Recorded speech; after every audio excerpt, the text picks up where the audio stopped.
My mechanic quoted me over $1,000 to change the brakes and rotors of this car. I'm gonna do it for a third of the price and show you how. And if you think me knowing absolutely nothing about cars is gonna stop me from doing this, then you're dead wrong. Before starting in the job, you're gonna make sure you have the right parts and tools. You're gonna need brake pads and rotors. I recommend having a breaker bar, a torque wrench, an adjustable socket wrench, probably a set with a bunch of different sockets on it for all the bolts you'll need. There's probably a few things I'm missing, but I'll make sure to leave them all on the screen so that you can have all the information you need. I got some rotors and some brake pads and this brake compressor. Oh yeah, I also got some jack stands. All right, let's figure out how to get this puppy up. I did not get one of those nice hydraulic jack stand things, so we're just gonna use the tire replacement kit that comes in the car, and hopefully that's all right. I'm gonna put a wheel block in the back to make sure it doesn't roll.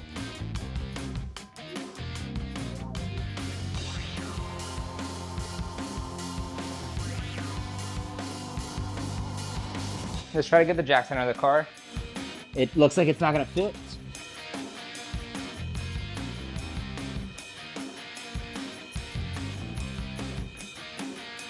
Look at that, jack stand secured. I know it's a little scary to like push the car, but you really do want to push this because if this falls when you're working on it and you're like kind of under it a little bit, that's dangerous. I'm just thinking now that this job would have been probably 10 times easier if I would have gotten a hydraulic jack. I did not get one of those nice hydraulic jack stand things. Let's go to the other side.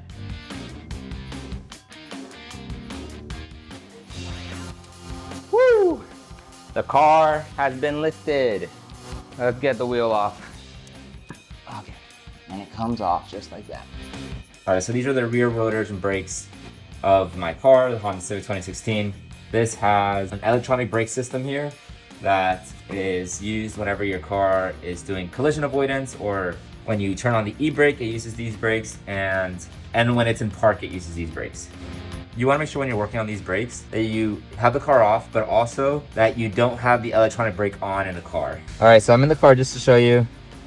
This is the parking brake. So it says to release parking brake, and then push. So now it's off. Make sure the car's off, and now you can work on it. These start out like this. You just push this off, and then in here, there's gonna be a little socket. You just wanna check to make sure you got exactly the right size.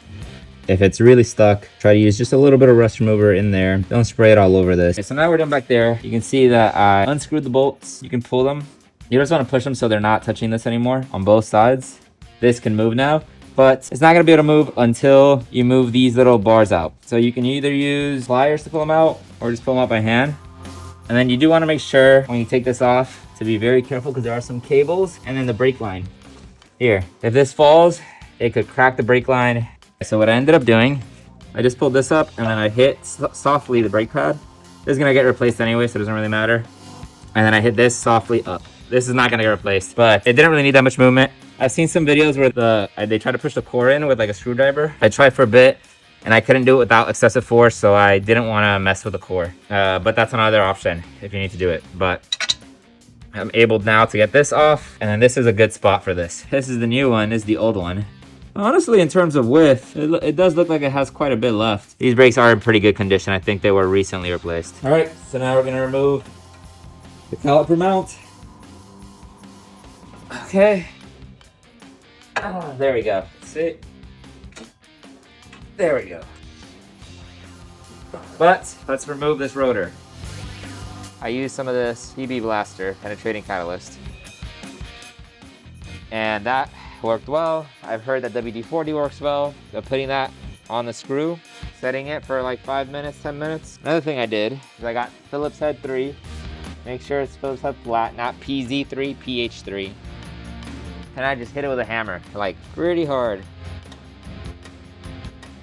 Pretty hard to get out, but you just wiggle a little bit. Look, it's already coming out. And I could just do this with my hands. Wow, look at that. I did spray this with PB Blaster. When you take out your rotor, very likely it's gonna be rust welded on. You just get a hammer and you hit it. I gotta stand up for this one.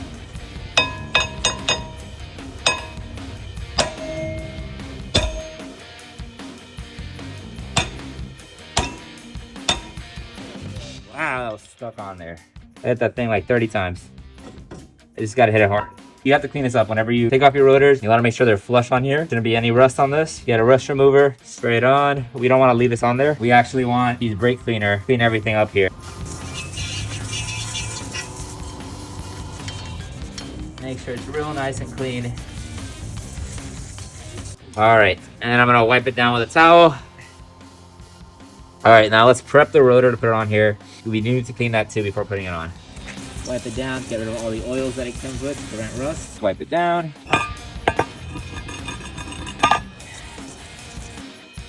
There we go. All right, before we put the rotors back on, we do want to put a little bit of anti-seize on here. All right, that's properly lubed up. I gotta make sure I clean the anti-seize off really well. Gloves are clean, and let's install this bad boy. So, because I didn't break the screw, let's put it back in. I also want to put some anti, because this guy loves to seize up. He doesn't need any thread locker. He's not gonna come loose. He's not really doing anything important. Okay, just enough. Bam, there we go. I'm gonna show you now how to manually set your e-brake through service mode. You wanna make sure you do this before you mess with the piston. So I'm using this Allen wrench. This is 3x16. I did have to spray this with some PB Blaster just to get the rust off the threads. Hit it with a hammer a little bit. Okay, got it. So you do need quite a bit of force. You wanna make sure when you put these on there that you don't put it too tight though. Okay, so that's the other bolt that you're gonna need to take off. Hidden right there. I don't have a great way of like showing that on camera while I do it, so I'm just gonna do it. Okay. There we go. So this is the actuator. This is 11 by 32 torque socket, and this should just be able to do it by hand. So just rotate. It shouldn't be too hard, and you just keep going until it doesn't let you anymore. Okay. So I can no longer spin it. So now you stop. And now it's in manual mode. You don't need to spin it back when you're done. It'll just start working once you turn on the car and press the brake. All right, so now I'm gonna properly close this actuator here. Pull that in there, get the bolt. Now let's use the brake compression tool and get the old brake pads, push this in. All right, and now we just compress. If you see here, you should see as we do this, this goes back in. So let's mount the calipers in.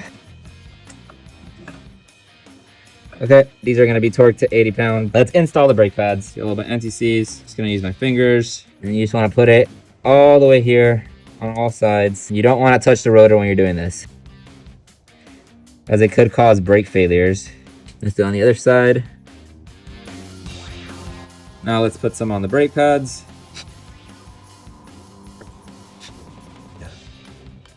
Let's install these pads. Now let's do this one. Let's remember when we took out the old ones, this was down. So we're gonna make sure to install them like this. Before we put on the caliper, we wanna make sure that we tighten the caliper mount screws. So the caliper on should just slide right in. Okay, I see it coming through. All right, so both of these are slightly put on. So now we can put on the spring. All right. I got pliers for this. I think it's gonna make it way easier. Oh my God. It's almost in there. There we go. I don't know how I did that. I don't know how I did that, but it is in. Thank God I was recording. There's no way I'm doing that again. Don't forget to put these little caps back on. It's everything you need to know to change your rear rotor and brake pads. This caliper sucks. I hate this guy. And this screw sucks. Man, there's so many parts about this that sucked. But you know what didn't suck? Saving a shit ton of money. That part rocked. If you liked it, please like, subscribe, comment if you have any questions. Let me know if you want any other tutorials. I can try to see if I can help. That being said, I'm not a car guy. I'm more of a DIY guy. I like to learn. I like to do things. I didn't know anything about this until I did it today. All right, we're gonna test the brakes. All right, Meg, try to go as fast as you can and then brake. And then brake. All right, that was good. Woo! And no lights on the dash. Nothing broken. There were some lights for like a little bit, but then we drove around for like a few minutes and they went away.